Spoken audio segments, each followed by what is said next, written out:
ये बता मुझे, ये चंद्रशेखर ये है कौन? अम्मा का खसम है वो भीमराव था, वो इनकी दादी इनकी बहन का खसम, इनकी माँ का खसम, एक पे ही सबका कांड करवा। सरस्वती यादव के नाम से इसकी आईडी है। ये दो महिलाएं बैठ करके आपस में बात कर रही हैं कि डॉक्टर अंबेडकर जो है चमारों की दादी का यानी एक अभद्र तरीके से वो सबने सुनी है कि इनकी दादी का खसम है और चंद्रशेखर जो है इनकी माँ का खसम है। मतलब आप ये लाइन को आप एक बार जरा सोचिए। और लास्ट में वो कह रही है कि एक ही आदमी पर सारी महिलाओं का ये कांड करवाते हैं। इस वाहियात बयान के साथ ही आप उस महिला और उसके साथ बैठी दूसरी महिला की मेंटेलिटी को जान सकते हैं। ये एक सड़क छाप रोड छाप महिलाएं भी थोड़ी मर्यादा और मान सम्मान का ध्यान रखती, संस्कारों का ध्यान रखती, लेकिन ये दोनों औरतों ने उससे भी नीचे गिर करके घटियापन दिखाया। पर इनको ये ध्यान रखना चाहिए कि बाबा साहेब डॉक्टर अंबेडकर पर जो टिप्पणी कर रही है, उसी बाबा साहेब डॉक्टर अंबेडकर ने ऐसी इस तरह की जाहिल लड़कियों को भी सारा सम्मान और अधिकार दिला दिया। डॉक्टर अंबेडकर जब हिंदू कोड बिल की लड़ाई लड़ रहे थे तो इनके ही जैसी कुछ निकम्मी लड़कियां, नकारा लड़कियां जो बिल्कुल अपने अधिकारों के बारे में जागरूक ही नहीं थी, दूसरों के कहने से चलने वाली लड़कियां, अपना दिमाग दूसरों के चरणों में गिरवी रखने वाली लड़कियां उस समय हिंदू कोड बिल की प्रतियां फाड़ रही थी और आग लगा रही थी। आज वही औरतें बाबा साहब डॉक्टर अंबेडकर के सारे संविधान में अधिकार प्राप्त करके उनके खिलाफ टिप्पणी करती है।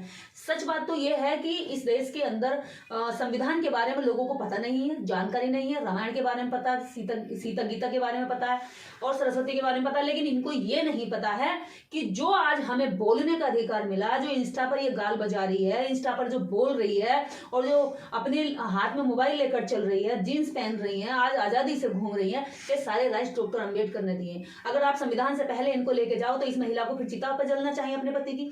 फिर तो इन महिलाओं को और इनकी दो पीढ़ी नीचे को पीछे को ले जाओ, इनकी दादी परदादी में, तो पूछ लो भी कितना पढ़ना आता है उन्हें, अंगूठे टेक मिलेंगी वो सारी। क्यों अंगूठे टेक मिलेंगी?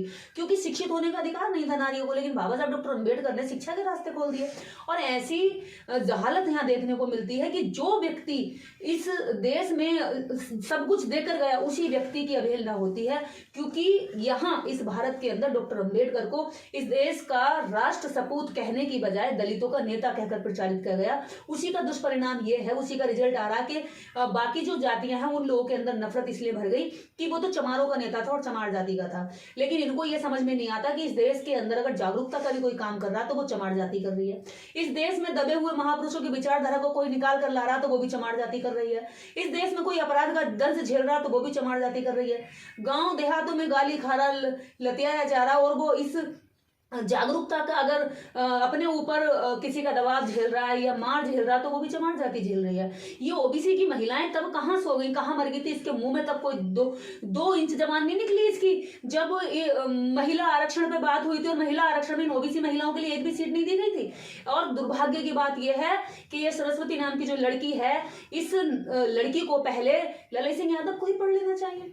अरे ललित सिंह यादव को ही पढ़ ले सारा यादव समाज, तो डॉक्टर अंबेडकर की इज्जत करना खुद ही सीख जाए। क्योंकि ललित सिंह यादव ने तो बाबा साहब डॉक्टर अंबेडकर और जिस काम को उन्होंने 22 प्रतिज्ञाओं में कहा उसको ललित सिंह यादव जी ने अपने पूरे जीवन भर चलाया कि मैं राम को नहीं। तो ये जय भीम से डरती है, ये कह रही है कि भीमटे, और तो इसका मतलब अगर जय भीम करने वाले भीमटे हो गए तो राम को मानने वाले रामटे हो गए। तो तू कैसी है फिर भाई? इससे तो अच्छा यह है कि कम से कम उनसे तुम डरती हो। एक वर्ग विशेष से इस देश की सारी जातियां थर-थर क्यों कांपती हैं, समझ में नहीं आता।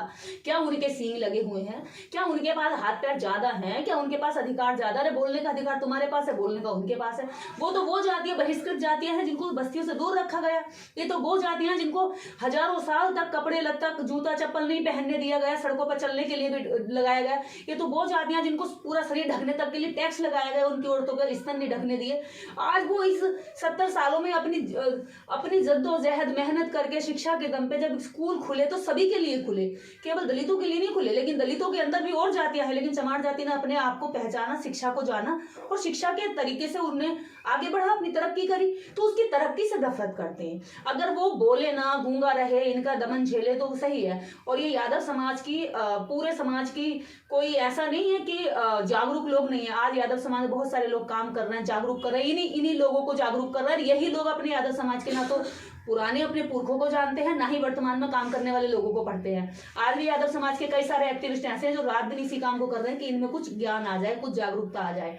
तो मैं यही कहना चाहूंगी ऐसी महिलाओं से कि जो तुम्हारे अंदर गुब्बारे जैसी हवा भर जाते हैं ना लोग कि अरे ये तो ऐसे वैसे इनके खिलाफ ऐसे बोलो, तो इस देश के अंदर कानून है, और जब कानून की मार पड़ती है तो अच्छे अच्छे तोतों की जबान बंद हो जाती है। इस देश के अंदर जब कानून अपना हाथ चलाता है और जब कानून की एक्टिविटी होती है तो बड़े बड़े बाबा संत जो बड़े बड़े नेताओं के साथ अपनी पीठ बनाकर बैठे हुए थे, वो सब भी जेलों में जाकर रोटी खाते, पानी मांगते हैं। तो ये जो लड़की है अभी जब जेल जाएगी तो इसे पता चलेगा। इन लोगों को लगता है कि SC/ST एक्ट, डॉक्टर अम्बेडकर का संविधान, ये कोई कड़वी दवाई है, लेकिन जो बीमार होगा दवाई तो देनी पड़ेगी। तो इन पर अभी जो ये इन्होंने पूरे समाज की बेइज्जती करी है, इस बेइज्जती का जो अभी इनको इसका रिएक्शन मिलेगा, एक्शन तो ये कर बैठी जल्दीबाजी में, ताव में आके, जोश में आके, लेकिन जब इसका रिएक्शन होगा तब ये रोती दिखाई देंगी। ऐसे ही एक महिला और आई थी, उससे पहले रो रही थी, कह रही थी कि मैं किसी की भावनाएं आहत करने के उद्देश्य से नहीं बोली, मैं माफी चाहती हूँ, मेरा करियर खराब हो जाएगा, मुझे छोड़ दो। तो ऐसी इसके जैसी बेहुदा लड़कियों को बहुत अकल ठिकाने लगाई है, चल इसका भी ठीक हो जाएगा इलाज, तो ठीक है, ऐसे लोग आते रहे और इलाज करवाते रहे, कोई दिक्कत नहीं है। लेकिन ये जो ज्यादा फैमिली से हैं, ये दोनों जो महिलाएं हैं, ये तो खुद शूद्र की श्रेणी में आती हैं। अखिलेश यादव का खुद जो कार्ड धो गया था गोमूत्र से, क्या इनको इतिहास नहीं पता या इनको फ्यूचर नहीं पता, समाज शास्त्र नहीं पता? ये कौन लोग हैं, कौन इनमें जहर भर रहा है? इन्हें कुछ नहीं पता, ये तो 2-4 बेहुदा लोगों के साथ जुड़ी हुई होती हैं। वहीं से जो व्हाट्सएप यूनिवर्सिटी का बेहुदा और फर्जी ज्ञान होता है, जिस ज्ञान में कोई ना तो तथ्य होता है ना उस ज्ञान में कोई लॉजिक होता है, ऐसे ज्ञान को देख लेती हैं और उसी ज्ञान के आवेश में आकर उसमें चली जाती हैं। इन्होंने ना एक किताब पढ़ी होती है, ये इन ऐसी औरतों को सिखाते सिखाते आगे बढ़ाते बढ़ाते जाने कितने महापुरुष चले गए इस देश से, लेकिन ऐसी औरतों में किसी भी तरह की कोई एक्टिविटी नहीं आई। ये वो मुर्दा लाशें हैं जिनको हिलने डुलने की तो कोई हिम्मत नहीं करते, लेकिन ये सड़ान मारते रहते हैं, जहां भी पड़े होते हैं, इनमें बदबू आती, कीड़े चलते हैं, उस तरह की ये इनके हरकतों से आप एहसास लगा सकते हैं। तो ऐसी औरतें पहले तो बाबा साहब अम्बेडकर को पढ़ें। अगर आप यादव समाज का नाम लगा रही है, उसको बदनाम कर रही है, यादव समाज का वो जो जातिवादी सामंतीवादी सोच है उसको उजागर कर रही है, तो बाकी यादव भी इस लड़की से सबक ले लें, क्योंकि इसकी तो अकल ठिकाने लगने वाली है। बाकी यादव भी अगर इसकी तरह हरकत करने वाले हैं तो वो भी अपने आप में थोड़ा सा सुधार करने की कोशिश करें। हेलो फ्रेंड, तो मैंने अभी कुछ समय पहले बाबा साहब के बारे में और चंद्रशेखर क्षमा चाहती हूँ, ऐसी गलती दोबारा के बारे में कुछ ऐसा बोलना नहीं चाहिए, कोई नहीं। क्योंकि सुधार नहीं करोगे तो फिर आपके लिए एक्ट बना हुआ है, बाकायदा संविधान में प्रावधान है, कानून बना हुआ है, और वो कानून जब लागू होता है तो अच्छे अच्छों की जो है नानी याद आ जाती है। क्योंकि लोग क्या है ना, पहले दूसरों को नीचा दिखाने के लिए, अपने आप को ऊंचा दिखाने के लिए हरकतें कर तो जाते हैं, लेकिन उन्हें ये पता नहीं होता कि इसका कानून भी कोई जब शिकंजा कसता है तो हमारी चप्पलें घिस जाती हैं, हमारा जीवन, हमारी पूंजी सब खराब हो जाती है, करियर खराब हो जाता है।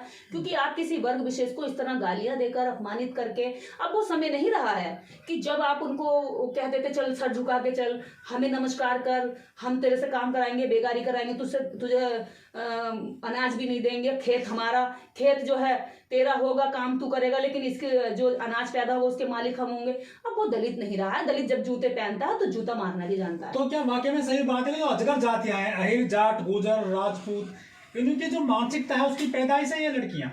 देखिए, उस मानसिकता को ही हम जो है यहाँ पर चैलेंज कर रहे हैं।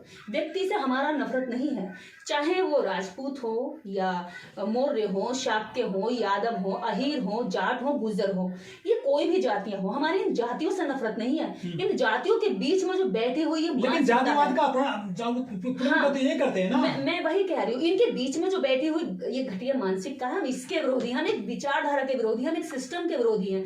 जिस सिस्टम की चपेट में जो व्यक्ति आएगा वो कानून से इलाज करवाएगा, दवाई चलती है यहाँ पर, यहाँ कानून का राज है।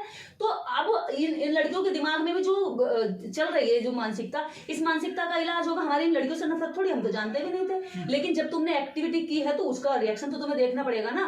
तो ऐसा कोई भी अगर भविष्य में करना चाह रहा है, लड़कियों की तरह इस तरह के वाहियात बयान देना सोच रहा हो या दे रहा हो या तैयारी कर रहा हो, तो वो सावधान हो जाए। क्योंकि अब वो चमार नहीं रहे हैं जो केवल जूता बनाते थे, अब वो चमार हैं जो जूता पहनते हैं, बनाते हैं और मुंह पर मार भी देते हैं।